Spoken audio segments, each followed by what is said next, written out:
The whispers of Willow Creek.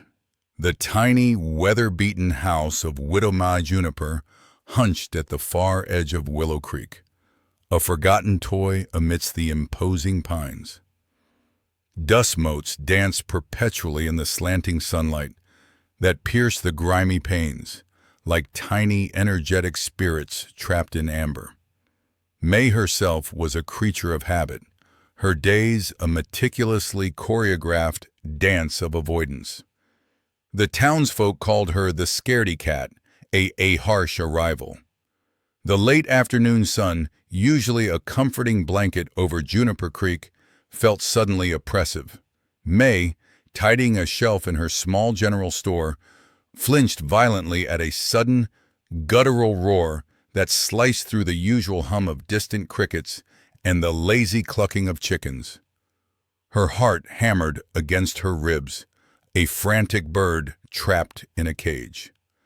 Another shout, closer this time, followed by the heavy thud of hooves on packed earth, sent a chill down her spine. Mae pressed herself against the wall, her knuckles white as she gripped the rough-hewn wood. Peeking through the lace curtains of her front window, she saw a cloud of dust billowing down Main Street. 6 riders, their faces grim and set, spurred their horses toward the saloon. Mae's breath hitched in her throat. Between 2 of the horses, a figure was being dragged, a rope cinched cruelly around his wrists. He was unmistakably Apache, his long dark hair matted with blood and dust, his buckskin shirt torn and stained. Chief Gray Eagle, Mae realized with a gasp, recognizing the proud, if now broken, bearing. "Sheriff Brody!" one of the men yelled, his voice raw with exertion and anger. "We got him. Found him skulking near the northern ridge." Sheriff Brody emerged from his office, squinting into the glare, his hand instinctively going to the pistol on his hip. He was a man carved from granite, his gaze unyielding. He took in the scene, his jaw tightening. "Tie him to the post, boys," he commanded, his voice devoid of pity. "Let him cool his heels until morning." But the men were beyond simple compliance. With a final vicious tug, they hauled the chief forward, then unceremoniously dropped him to the ground in front of the saloon's swinging doors. The chief landed with a pained grunt, a plume of dust puffing up around his battered form. He lay there, unmoving save for the slow rise and fall of his chest, his eyes, though clouded with pain, still holding a spark of defiant fire as they swept across the hostile faces surrounding him. One arm was bent at an unnatural angle and a dark stain spread across his side. "He ain't going nowhere, Sheriff," one man spat, kicking a loose pebble toward the chief's head. "Looks like he's already halfway to the spirit world." A ripple of harsh laughter followed, a sound that scraped against Mae's ears. She felt a knot of dread tighten in her stomach. Brody merely grunted, his gaze fixed on Gray Eagle's still form. He wasn't dead, not yet, but he was certainly broken. The sheriff turned back to the men, his face impassive. "All right, boys, get yourselves a drink. You earned it." As the men dismounted and headed into the saloon, their boisterous voices echoing, Chief Gray Eagle remained on the dusty street, a discarded trophy, exposed to the fading light and the growing chill of the evening. Mae watched, a tremor running through her. The chief's eyes, even from her distance, seemed to meet hers for a fleeting moment, a silent plea in their depths. A wave of profound shame washed over her, not for herself, but for the town, for the cruelty she had just witnessed. Her fear was still a living thing, a cold hand squeezing her heart, but beneath it, a tiny ember of resolve began to glow, a seed of courage. Mae pressed her face against the cool pane of glass, her breath misting the frigid surface. From her kitchen window, the world outside seemed an uninviting expanse of muted browns and grays. Her gaze, however, was fixed on the chief. He sat slumped against the general store's weathered wall, a still, dark silhouette against the pale dust of the street. His head was bowed, the braids usually held with such regal pride now hanging limp. She could discern the subtle tremor in his frame, a testament to the pain that gnawed at him. A pang, sharp and unexpected, pierced through her usual shroud of apprehension. It wasn't the familiar jolt of fear, but something akin to sorrow. A wagon rumbled past, its driver whistling a jaunty tune, eyes fixed straight ahead. A woman, her arms laden with groceries, hurried by on the opposite boardwalk, skirts swishing. Neither offered the chief so much as a glance, let alone a word or a comforting gesture. It was as if he were invisible, a mere shadow cast by the afternoon sun. Mae's stomach tightened, with a familiar knot of helplessness. This was how it always was, the world moving on, oblivious or uncaring, while suffering festered in its forgotten corners. She knew that feeling intimately. A floorboard creaked behind her, and Mae flinched, spinning around with a gasp. It was only the settling of the old house. Her heart pounded a frantic rhythm against her ribs. Coward, she thought, the word a bitter taste in her mouth. Yet, as her eyes drifted back to the chief's still form, something new stirred within her. It was a hesitant spark, fragile yet insistent, an ember kindled in the desolate hearth of her fear. It wasn't the fleeting impulse of pity, nor the fleeting guilt of inaction. It was a deeper, more profound urge, a strange, unfamiliar courage, small as a seed, began to unfurl its first tender leaves in her chest. She imagined the bite of the cold wind against his exposed skin, the relentless throb of his wounds.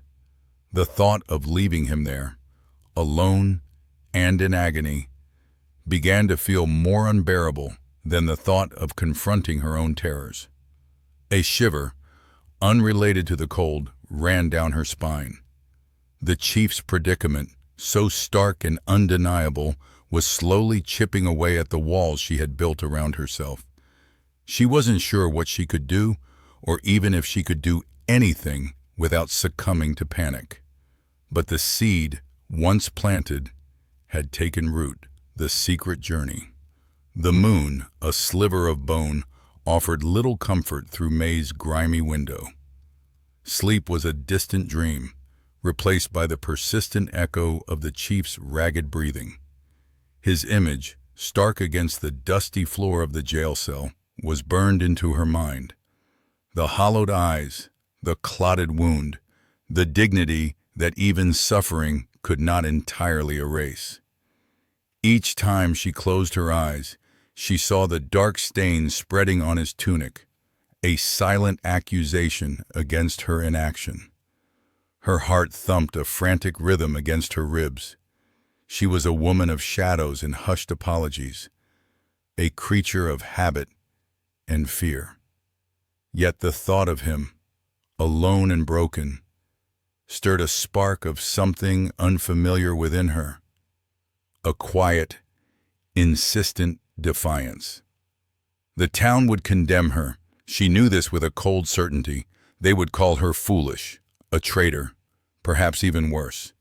But the alternative, to let him perish, felt like a deeper, more profound betrayal. With a deep, shaky breath, Mae slid from her bed.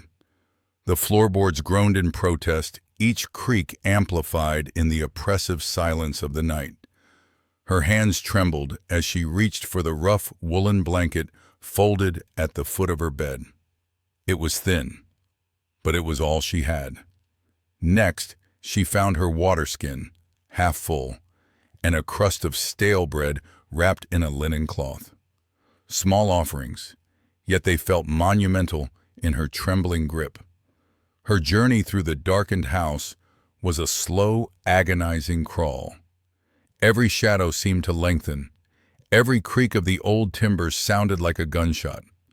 The latch on the back door, usually so cooperative, seemed to fight her, resisting her frantic efforts.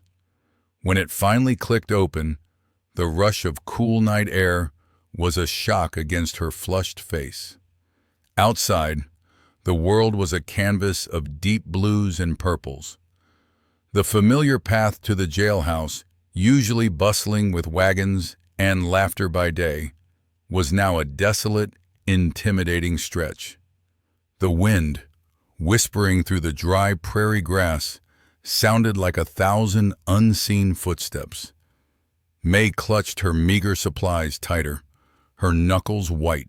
Each step was a battle against her own ingrained terror. The silhouette of the jailhouse, a squat, dark block against the pale horizon, seemed to grow larger with every tentative footfall. Her breath hitched in her throat, a dry, rasping sound. She was a moth drawn to a dangerous flame, and the flickering light of her own courage was all that guided her, a silent exchange. The scent of dried blood and dust was thick, clinging to the air around the fallen chief. Mae knelt slowly, her knees protesting against the rough earth, a tremor running through her hand as she held the canteen. Every instinct screamed at her to flee, to run back to the safety of her dilapidated cabin. But the sight of the man's gaunt face, etched with pain, held her fast. His chest rose and fell with a shallow, ragged rhythm. She unscrewed the canteen cap, the metal scraping faintly, and extended it towards his lips. Her gaze darted to his face, expecting movement, a sudden opening of his eyes, but he remained still. She gently tipped the canteen, allowing a small trickle of water to wet his parched mouth. A faint, almost imperceptible swallow. Mae repeated the motion, a little more confident this time, until a few more drops had been taken. Then, with a courage she hadn't known she possessed, she dipped a corner of the cloth she'd brought into the water and carefully dabbed at the grime and dried sweat on his forehead. His skin was warm beneath her touch, surprisingly smooth, despite the harshness of his circumstances. Her fingers brushed against the intricate lines of a scar near his temple, a testament to battles fought and survived. As she cleaned, a faint flutter disturbed the chief's eyelids. They slowly parted, revealing eyes the color of polished obsidian, sharp and intelligent despite their haze of pain. They fixed on her, not with anger or suspicion, but with a weary assessment that seemed to pierce through her own fear. Mae froze, her hand hovering, the canteen suddenly feeling heavy. For a long moment, they simply looked at each other, the silence between them profound, broken only by the distant caw of a crow. She offered him a piece of jerky, dried and tough, but sustenance nonetheless. His gaze shifted from her face to the meat, then back again. He didn't reach for it. Mae understood. She tore a small strip from the jerky, softening it in her fingers, and gently placed it near his lips. This time, he managed to chew, slowly, deliberately. The act, so simple, seemed to infuse a spark of life back into his eyes. He swallowed, then looked at her once more, a flicker of something unreadable passing between them. Gratitude, perhaps. Understanding, certainly. It was a silent exchange, a bridge built between two disparate souls in the desolate heart of the wilderness. Hidden kindness. The moon, a sliver of bone in the ink-black sky, was Mae's only witness for the next few nights. Each evening, after the last lamp in the distant town flickered out, she would slip from her cabin, a small, carefully wrapped bundle in her trembling hands. The first night, it was a thin gruel, made palatable with a sprinkle of dried berries. The second, a broth simmered with wild roots she'd foraged. She never spoke, only placed the food and a skin of water within the chief's reach, her movements as quiet as falling snow. He always accepted it, a brief, silent acknowledgement in his eyes that spoke volumes. Chief Gray Eagle, for his part, made slow, steady progress.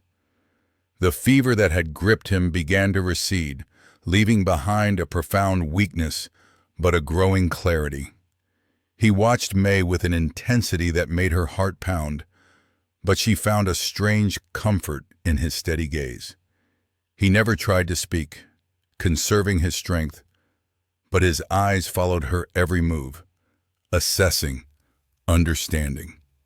One evening, as she knelt to replace his water skin, a sudden sharp crack of a twig nearby sent a jolt of pure terror through her. She froze, a gasp caught in her throat, her head snapping towards the sound. Chief Gray Eagle's hand, surprisingly quick, clamped over her wrist. His grip was firm, reassuring, and his gaze was steady, urging her to breathe. It was just the wind, rustling through the dry underbrush, but the moment had broken the silence between them. "It's just the wind," she whispered, her voice a reedy thing, still trembling. She pulled her wrist gently free, but the contact had shifted something. You're looking stronger, Chief." She sat down then, a little further away than usual, but no longer in frantic haste. The air was cool, carrying the scent of pine and distant wood smoke. "I used to watch the deer from my father's cabin," she said, her voice barely audible, as if speaking more to herself than to him. "They'd come right up to the window some mornings, so graceful." She paused, tracing a pattern on the dusty ground with her finger. "My father, he was a quiet man, a carpenter. He taught me to mend things, not just wood, but torn cloth, broken pots. Said it was a good skill for survival." A small, sad smile touched her lips. "Never thought I'd be mending a chief." He listened, his expression unreadable, but his eyes never left her. The silence that followed wasn't empty, but filled with the chirping of crickets and the distant hoot of an owl. Mae found herself talking more, small, inconsequential details of her solitary life. The way the light hit the aspen trees in the mornings, the comfort of a well-worn blanket, the name she'd given to the two scrawny magpies that visited her yard. She spoke of her fears, too, the ever-present anxiety that clung to her like a second skin, but also of the unexpected peace she found in these quiet, moonlit visits. She didn't expect him to reply, and he didn't. But the shared space, under the vast, indifferent sky, began to weave a new, unspoken understanding between the fearful widow and the wounded chief, the Posse's return. The oppressive silence of the afternoon was shattered by a distant rumble, growing steadily louder. Mae, stirring a thin broth over her hearth, froze. It wasn't the usual sound of a lone rider or a distant wagon. This was a thundering cadence, accompanied by the distinct, guttural shouts of men. Her blood ran cold. She knew that sound. It was a posse. Her heart hammered against her ribs, a frantic drumbeat echoing the approaching hoofbeats. She dashed to the window, peering through the grimy pane. A plume of dust billowed on the horizon, quickly resolving into a dozen mounted figures, their silhouettes stark against the setting sun. They were heading straight for town, and their pace suggested a hunt. Panic clawed at her throat. The chief. "They're coming," she whispered, her voice barely a breath. Gray Eagle, who had been resting on a pallet near the fire, opened his eyes. Pain still etched his features, but a flicker of understanding, sharp and immediate, passed between them. He pushed himself up, wincing, his gaze fixed on her. "Posse," he stated, his voice a low rasp. Mae's mind raced, a whirlwind of fear and desperate strategy. They would search every shack, every barn. Her small cabin, tucked away at the edge of town, was no sanctuary. Her gaze landed on the trap door in the corner of her kitchen floor, the entrance to her root cellar. It was damp, earthy, and cramped, but it was a hiding place. "The cellar," she gasped, pointing. "Quickly." Gray Eagle, despite his weakened state, moved with surprising agility. He understood the urgency without another word. He struggled to his feet, leaning heavily on the wall, his breath coming in ragged gasps. Mae rushed to his side, offering her shoulder, helping him shuffle toward the trapdoor. The shouts outside were clearer now, individual voices discernible, punctuated by the sharp neighing of horses. "Brody," one shouted, his voice rough, "check the Juniper place." Mae's stomach lurched. Brody, Sheriff Brody. He was relentless once he had a scent. With a surge of adrenaline, she threw open the trapdoor. A cool, earthy smell wafted up from the darkness. Gray Eagle, with a grunt of effort, began to lower himself into the narrow opening. Each movement was a testament to his pain, but he pressed on, his stoic gaze never wavering from her face. "Stay still," she urged, her voice trembling. "Don't make a sound." As the last of his buckskin-clad leg disappeared into the gloom, Mae slammed the trapdoor shut, the heavy wood thudding dully.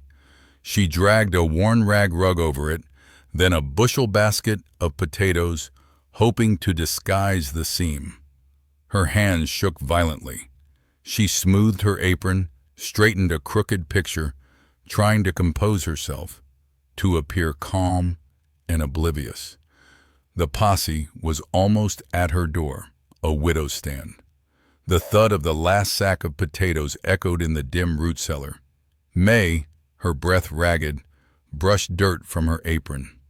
She'd piled them strategically, obscuring the wooden hatch, hoping the sheer volume would deter casual inspection. Her hands trembled as she straightened, the damp, earthy air clinging to her skin. Every creak of the old house, every whisper of wind outside, sent a jolt of ice through her veins. He was down there, a man and Apache wounded and hidden. And she, Mae Juniper, a woman who usually flinched at a mouse, was his keeper. A sudden, sharp rap on the front door shattered the fragile silence. Mae gasped, a small choke sound. It wasn't a neighbor's gentle knock. This was insistent, demanding. Her heart hammered against her ribs, a frantic bird trapped in a dawn's new strength. The last vestiges of night clung to the corners of the cellar as Mae unlatched the heavy wooden door. A sliver of pre-dawn light cut across the dirt floor, illuminating dust motes dancing in the cool air. Chief Gray Eagle stood, his movements fluid despite the lingering stiffness in his bandaged leg. The relief in Mae's chest was palpable. He was leaving, and with him, the immediate threat of discovery. "Here," she murmured, extending a small leather pouch, "for your journey." It contained dried jerky, a few hardtack biscuits, and a handful of coins she'd carefully hoarded. Her voice, usually a timid whisper, carried a surprising steadiness in the quiet space. The chief met her gaze, his dark eyes reflecting the faint light. He took the pouch, his fingers brushing hers for a fleeting second. There was no verbal thanks, no grand declaration. Instead, he simply pressed his palm to his heart, then extended it towards her in a gesture that spoke volumes. It was a silent acknowledgement, a profound promise of gratitude that resonated deep within Mae. Her usual jumpiness, her tendency to flinch at unexpected motions, was nowhere to be found. She merely nodded, accepting the unspoken communication. He slung his saddle over the bay horse, which had been grazing quietly in the small, fenced-in area behind the cabin, its presence a constant source of anxiety for Mae. The chief's movements were economical, each action precise and unhurried. The bandages on his leg were tight, secure, a testament to Mae's steady hands and surprising aptitude for tending wounds. As the first blush of dawn painted the eastern sky in hues of rose and gold, Chief Gray Eagle mounted his horse. The air was crisp, carrying the scent of damp earth and pine. Mae stood at the cabin door, wrapped in a threadbare shawl, watching him. The horse shifted, its hooves crunching softly on the gravel path. He turned once more, his silhouette framed against the nascent light. His gaze, distant and knowing, settled on Mae. For a moment, she felt completely seen, her fears and her unexpected bravery laid bare. Then, with a gentle nudge of his heels, he rode away, merging with the deepening shadows of the surrounding forest. Mae watched until the last trace of him vanished from sight. The silence that followed was profound, yet it didn't feel empty. It was a silence filled with a newfound resonance, a quiet strength she hadn't known she possessed. The terror that had been her constant companion for so long had not entirely evaporated, but it no longer held the same suffocating grip. Something within her had shifted. The woman who had cowered from shadows, who startled at every creak of the floorboards, was no longer entirely the same. The act of hiding and healing the chief, an act born of compassion rather than courage, had forged a subtle but undeniable change. She took a deep breath, the cold morning air filling her lungs with something akin to purpose. The sun was rising, and with it, a new day, and perhaps a new Mae.